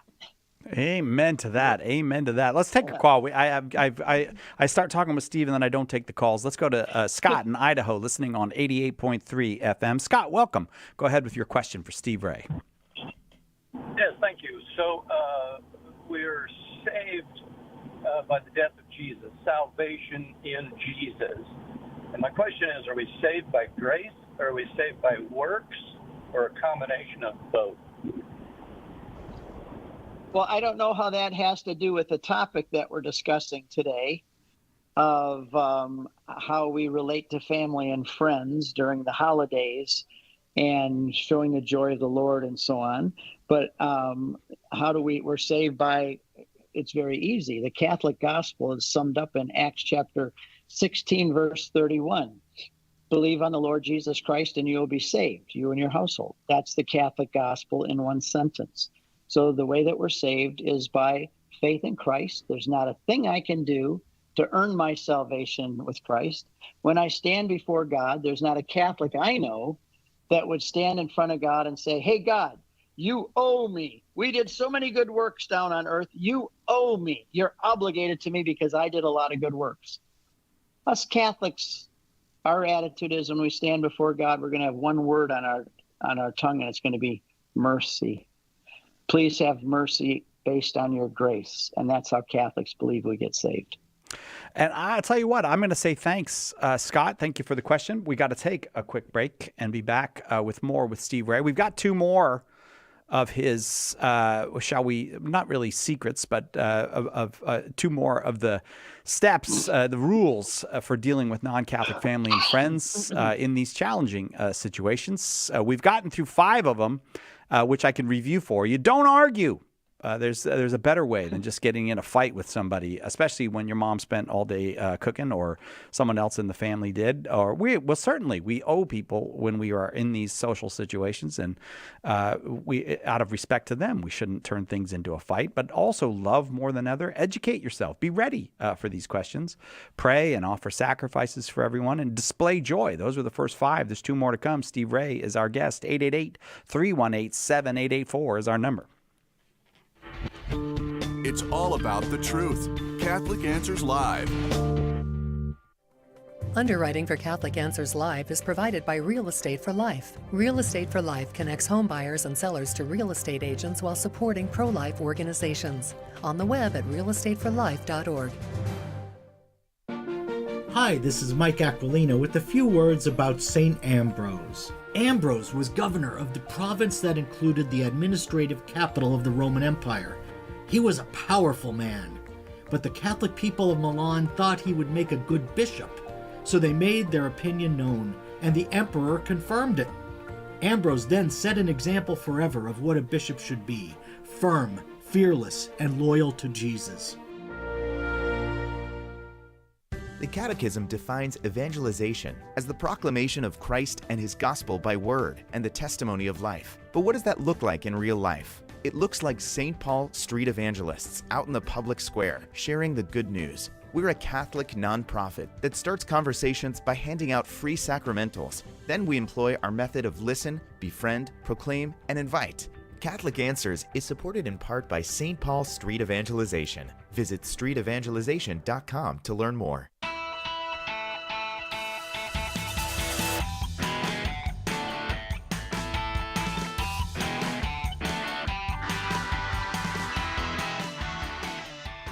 Welcome back to Catholic Answers Live. Steve Ray is our guest. Steve Ray is one of those people you can call up and say, hey, can you help us out? We need somebody to cover an hour. Steve will do it in a minute. If he's not in Iraq or Egypt or at Poland or some other, but he probably would do it there. Now, you have told me before, and I want to know, is this still your practice that you do Catholic Answers Live when you're on the road with people, when you're on these pilgrimages? Well, I would, yeah. A lot of times I do. I do probably 8 radio shows a week, or 6 a week on average. And a lot of those I do on the fly, on the road. And I do them sometimes on the bus with these earbuds in. And I got with an iPhone, you can do a lot these days. Isn't that something? And I have everybody on the bus cheer and say hello to the radio station. And some of my favorite, most profound radio shows that I actually did was one in a marketplace in Iraq. And I was actually in the marketplace, and 5 soldiers came up and grabbed me. And they took me away because they realized I wasn't an Iraqi, and they wanted to take me for an interrogation. And it was all on the radio while I was talking in Iraq, in Basra, Iraq. I've done radio shows from the top of Mount Sinai when the sun was rising. So I've done radio shows from everywhere. And if you ever called me and said, Steve, we're in a jam, I would probably do it no matter where I am. We need to get next time, get him on the top of Mount Sinai. All right, we're not having Steve Ray back on until he's on the top of. That's my demand, Darren. 888-318-7884 is the number. I am going back to callers, but I want to complete. I'll get through the show, and I won't complete the list of 7 with you.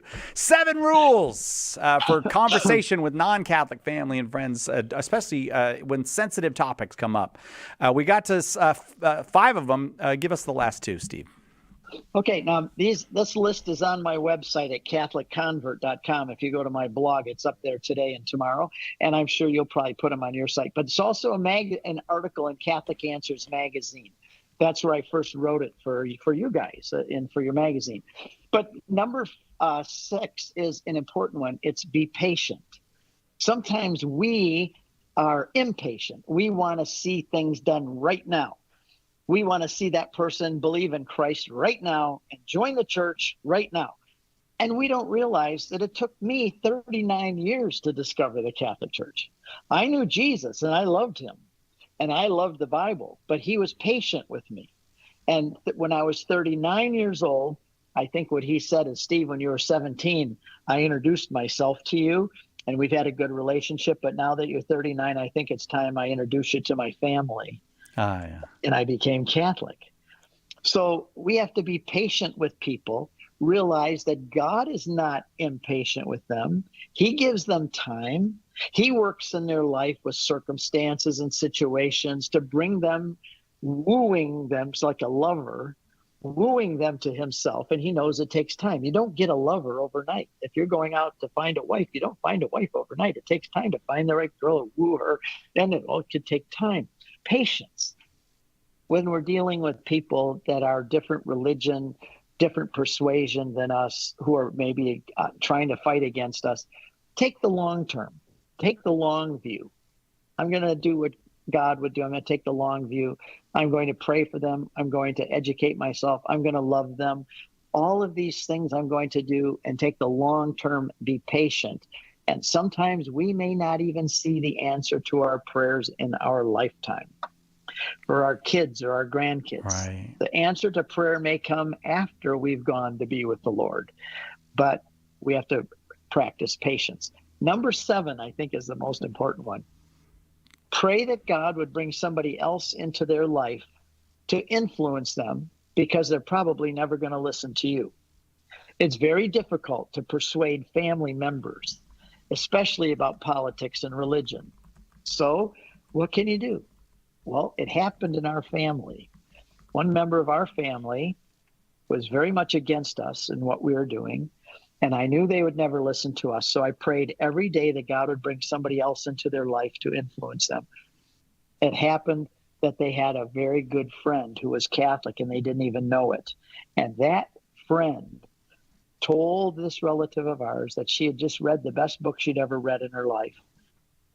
And she said, "What book was that?" She said it was Crossing the Tiber by a guy named Steve Ray. No way. My relatives said, "You're kidding me. You read, that's my son. That's my relative. You mean you liked his book?" And she said, "Oh, it's the best book I ever read." Well, see, I took that. I'm not tooting my own horn. I'm saying that because I prayed every day. I knocked on God's door every day. Bring somebody else into their life. Bring somebody else into their life. Somebody they respect. Somebody that they have great respect for who's an authentic Catholic. Have them come and influence them. And a year later, bingo, it happened. And they didn't become Catholic, but all of the barriers were gone. They respected us now. They loved us. They thought it was cool that we were Catholic because of this other person. So we can ask God to bring somebody else into their life to influence them because they're probably not going to listen to us. And we always think it's our job, don't we? It's my job to get my relative saved. It's not my job. God never said it was my job. He said I should pray and work toward it, but maybe it's somebody else's job. Maybe I plant the seed and someone else waters it and somebody else harvests it. But I can't think that it's my job. So I have to argue and fight and be antagonistic and go after this person because I could just sit back and relax because I know God will bring somebody else. I'm not the only person that's a Catholic in the world. I'm not the only one. Somebody else can come and talk to them. And the Lord can use someone else. So that's what we pray for. That's number 7. There it is. By the way, you want to get in on this conversation? You're welcome to call here, 888-318-7884. Is there a family member who is maybe a parent, maybe a child, maybe a brother or sister, as Steve talked about his own brothers? You're welcome to call and discuss how to have those discussions, so to speak. Lewis is in Nebraska listening on Spirit Catholic Radio. Lewis, welcome. Go ahead with your question for Steve Ray. Oh, no. I lost Lewis there. I don't think I pushed the wrong button. But Lewis, if I could have, it does happen that I pushed the wrong button. That also might have just been bad timing. Lewis, give us a call if you'd like to ask Steve. But I'll tell you what I'll do, Lewis, because I have your question right here in front of me. And I do think Steve, I'm sure, will have something to say about this. So I apologize for whatever just happened. I hope it wasn't that I pushed the wrong button. But Lewis wanted to know this. He's got a high school-age son. And the family is Catholic. The son says he's Catholic, but he says there is no God. All right, so here you are. Now it's a very close family. It's a child. How do you deal with this, Steve? What might you say to a son who said, "Yeah, I'm Catholic, but I don't believe there's a God"? Well, there's a reason why he is saying that, and I would, if it was my son, I'd want to get to the root cause of why he's saying that. Paul says that bad company corrupts good morals, or in other words, bad friends have bad effects on people. This is one of the reasons we homeschooled our kids, because we had a little bit of control over the friends that they associated with. And I look back on it now and I just thank God that we did that. Now, if people haven't done that or they can't afford to do it, I understand that. Not every family is the same. But we still have to. The father is the primary educator of his son. It's not the school. It's not a professor. The parents are the primary educators of their children. And if you have a teenage son who's saying that he doesn't believe there's a God, then the question is, where is he getting that from? He's obviously hanging around with the wrong people. He's in the wrong school. There's something that he's been influenced by that is causing him to think that way. Because when you're raised in a good Catholic family, unless the father's a bad father or a bad example, and I doubt that's the case here, a lot of times when a son says he doesn't believe in God, he's making a statement about his dad. I don't like you, so I'm not going to believe in God either. Oh. Or, because when young people look at God the way they look at their father, a father is supposed to be an example of what God is like, so that when we wean them off of ourselves, they go to God and they have a good perception of God. But say that your father beats you or you're sexually abused, and 1 out of 8 girls in our country is today. I've heard those statistics. And you start to pray the Our Father. What is your thought when you think of the Our Father when you've been abused? So I think that we have to find out where that is coming from, do what you can to solve the root problem of why a son is saying that, and be a father that reflects the love and the person of God so much that your son doesn't want to disbelieve in God.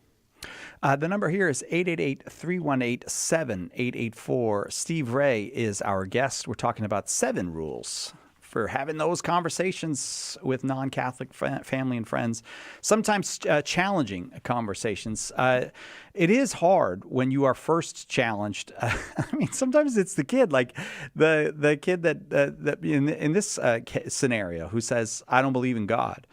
There's a kind of panic that the parent can have at that moment. And then you want to have that argument. Would you say don't argue would still be the first rule in that situation? Well, I would not. I would want to find out where they're coming from. My first reaction isn't to try to tell them something. My first reaction is, well, where did you come up with this idea? That's kind of a radical idea to have. And because what's the alternative? The alternative is that everything came from nothing, or that matter is eternal. So you start reading up on atheism and why it cannot work and why it's really a stupid philosophy. And you educate yourself on that. But I would, first of all, I'd take the boy out for lunch and I'd say, I want to go out. I want to find out, where did you come up with this? I'm very curious as to where you came up with this idea and why, and what influenced you. My daughter, when she was 8 years old, her name is Cindy. She's a philosopher now. She teaches in Catholic universities. When she was 8 years old, she said, Dad, I don't know that God really exists. I don't know that he exists. I said, well, Cindy, you're a very smart girl. I said, why don't you think about it and come back and let me know what you decided? Now, see, I didn't preach at her. I respected her mind even at 8 years old. To think for her, so tell me why, think about it. She came back 2 weeks later. I could see her thinking at breakfast. Think. I could see it in her eyes. She came back and she said, Dad, I've concluded that there is a God. And I said, well, sure. I said, Cindy, that's very good to hear. I'm glad that I think that's a very intelligent decision. How did you come to that conclusion? She said, well, Dad, our house is full of pictures. Everywhere there's pictures. Somebody painted those pictures. You put frames on them and you hung them up where you wanted them to be. And they didn't get there by themselves. She said, when I go outside, I see trees and hummingbirds and clouds. And I realized that those things are beautiful, but they can't just get there by themselves. Somebody had to put them there, and it had to be God. And from that point on, she never doubted God again. But if I'd have preached at her and told her she was dumb for saying that, I may have had the big mistake of my life, and she may still believe it today. But I just asked her. Yeah. I wanted to know where she came from. Why does she think this way? And the next thing you know, she's thinking, in other words, I always wanted my kids, I didn't want them to be afraid of things. I wanted them to think about things and know why they should or shouldn't do things, not based on being afraid, but because they understand, they think about it. I'm going to give results of things. I'm going to, just because we're right at the end, I want you to get this question, but I won't be able to take it from Darren in Tulsa. I'm sorry I won't be able to get you on the air, Darren. I have 2 sisters and a brother-in-law who have left the church because of their spouses. What are some strategies to get our siblings to at least think about investigating coming back to the church? A lot of times it's love. People will go for a spouse and they convince them. And if you really love someone, it's easy for that person to convince you of something. And in that case, they need to be ready to give them good books and audios, things to listen to and read without being pushy, especially if they're giving you something to read about evangelical. Then you say, well, let's be fair here, and you can watch this and listen to this. But I think in that situation, the best thing you can do is to love them and love them into the church, be joyful, pray for them, be a great example of what real Christianity is, because there's going to come a day in their evangelical church where it's going to split. There's going to be an argument over something. There's going to be 2 pastors that argue, and they're going to split. And you go through a couple of church splits and you're ready to come back to the Catholic Church. But also the Eucharist is such a beautiful thing. But just be a good example. Just show them the glory of Christianity and the Catholic Church. And be patient. Darren, I'm sorry I wasn't able to get you on the air, but you can hear that music. You can hear why I wasn't able to do that, but I hope that we got you an answer that'll be helpful to you. Thanks to everybody who called. Steve Ray, you're the guy we call when we need help, and thanks for helping us out today. It was great to have an hour with you. Anytime, Si, anytime. CatholicConvert.com. Check it out. Steve Ray is taking pilgrimages, still doing them. Maybe you want to go to Poland with him or walk in the footsteps of Paul or do the Holy Land when that opens up again. CatholicConvert.com. That'll do it for us. We'll see you next time, God willing, on Catholic Answers Live.